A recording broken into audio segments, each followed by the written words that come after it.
یہ بڑے دھڑے P T I کے ساتھ کھلم کھلا تھے. اب اس میں سے تو 90% مقدمات کا سامنا کر رہے ہیں. وہ مقدمات کی وجہ سے جیلوں میں ہیں. یاسمین راشد، آپ اسے لاکھ اختلاف کریں کہ ایکٹیو خاتون تو تھی، انہوں نے پارٹی کے لیے یہاں پہ کم از کم ایک اچھا خاصا مومنٹم بنایا ہوا تھا. اب وہ جیل میں ہیں. میاں اسلم اقبال صاحب جو ہے وہ روپوش ہیں، ان کے ساتھ جو ہے وہ حماد اظہر صاحب موجود نہیں ہیں. تو لیڈرشپ موجود جب نہیں ہوتی تو یہ فرق پڑتا ہے. یہ لاہور، نجم ولی صاحب لاہور کے ایک ایک حلقے سے واقف ہیں. اس لاہور میں 2002 میں ہر کونے سے آواز آ رہی تھی کہ میاں نواز شریف، یعنی اتنا ووٹ بینک تھا اس وقت میاں نواز شریف کا لاہور میں اور پنجاب میں کہ آپ کسی حلقے میں جاتے تھے لوگ کہتے تھے کہ ووٹ میاں نواز شریف کا ہے. اس دفعہ بھی ایسا ہی ہے. میری گزارش ہے، لیکن میاں صاحب موجود نہیں تھے. میاں صاحب ملک سے باہر تھے.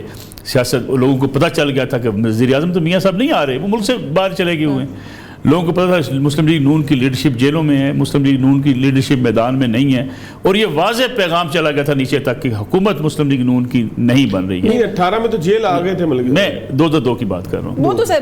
میں 2002 کی بات کر رہا ہوں جب میاں صاحب اس الیکشن میں 17-18 سیٹوں پر مسلم لیگ نون آ گئی تھی. کیوں آئی تھی؟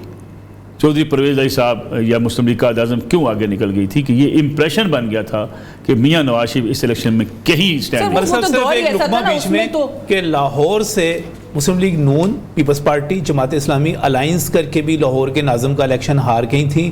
اور میاں عامر محمود صاحب یہاں سے جیتے تھے، 2002 میں بھی جیتے تھے، 2007 میں بھی جیتے تھے. یہ بڑی ایک ڈیفرنٹ چیز ہے. جب میاں نواز شریف واپس آئے، جب میاں نواز شریف واپس آئے تو پھر یہ ایک امپریشن بننا شروع ہو گیا کہ مسلم لیگ نون کی لیڈرشپ واپس آ رہی ہے. 2008 کے رزلٹس اس لیے آپ کو لگا پنجاب میں حکومت بنانے میں اس لیے مسلم لیگ نون کامیاب ہوگی کہ پنجاب کے لوگوں نے پھر کم بیک کیا کہ میاں صاحب آ رہے ہیں. جی اب آپ تصور کیجئے، میں کئی لوگوں سے واقف ہوں جب تک یہ پی ٹی آئی اتنی زیر عتاب نہیں تھی اور پی ایم ایل این کے بارے میں یہ عمومی تاثر نہیں تھا کہ حکومت ان کی بننے والی ہے. کئی لوگ مجھے ملے تھے کہتے ہیں یار دیکھیں گے کیا ہوگا. اب وہ ڈٹ کے کھڑے ہیں میاں صاحب کے ساتھ. ابھی ایک مجھے میسج آیا ایک صاحب کا تو میں ابھی حیران ہو رہا تھا کہ آج سے کچھ 10-12 دن پہلے، مہینہ پہلے مجھے کہتا تھا دیکھیں گے الیکشن میں. ابھی مجھے بھی جو انہوں نے اپنا ایک فلائر بنا کے بھیجا ہوا ہے کہ میاں نواز شریف کو ووٹ ڈالیں. ہمارے ہاں ایک جملہ میں اس کو بھی ختم کر دوں اپنی بات، ایک جملہ کیا کہ ہمارے ہاں اگر کوئی سمجھتا ہے نا کہ اقتدار میں آنے والی جماعت کی طرف نہیں دیکھا جاتا 10 سے 15% لوگ، تو اس کو پھر پاکستان کی سیاست کا احساس ہی نہیں ہے، اسے پتہ ہی نہیں ہے.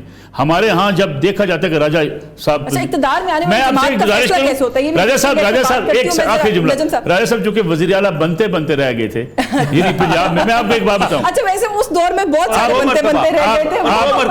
آپ میری گزارش سنیں، آپ یقین مانیں کہ راجہ صاحب کا نام ٹی وی پہ چلتا تھا تو جو ہم ان کے دوست تھے ان کو 50 بندے فون کرنا شروع کر دیتے تھے. وہ جو ان کے مخالفین شمار تھے کہ بھئی ساڈا خیال رکھنا، اسے راجہ صاحب نے نام. ہم بھی راجہ صاحب کے ساتھ. یہ اس لیے اس چیز کو آپ مائنس نہیں کر